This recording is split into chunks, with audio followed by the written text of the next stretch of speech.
Hello IG Garage family, is your scanner showing the P2107 code? This code means there is a problem with the Throttle Actuator Control module processor.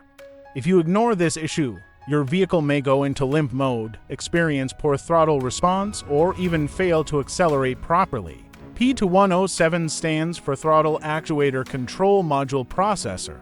In simple terms, the ECU has detected an internal fault in the electronic throttle control system processor, which manages throttle movement and response.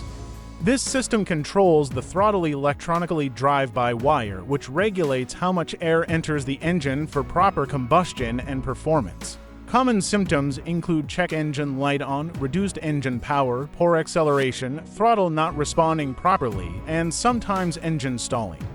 In many cases, you may also see a reduced engine power warning on the dashboard.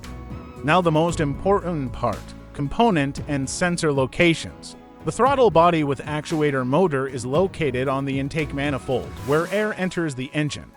The throttle actuator control module is usually integrated into the ECU or throttle body assembly depending on the vehicle. The wiring harness connects all components and is exposed to heat, dust, and vibration inside the engine bay. For quick diagnosis, start by scanning for additional trouble codes because P2107 is often related to other throttle system faults. Then inspect all wiring and connectors connected to the throttle body and ECU. Check battery voltage and grounding, as low voltage can sometimes trigger processor-related errors. Also inspect the throttle body for any physical or electrical issues. If the processor fault persists, the throttle body or ECU may need repair or replacement. Finally, repair any wiring issues, ensure proper voltage supply, replace faulty components if necessary, clear the code, and perform a proper throttle relearn and road test. Fixing P2107 on time will restore proper throttle control, smooth acceleration, and reliable engine performance.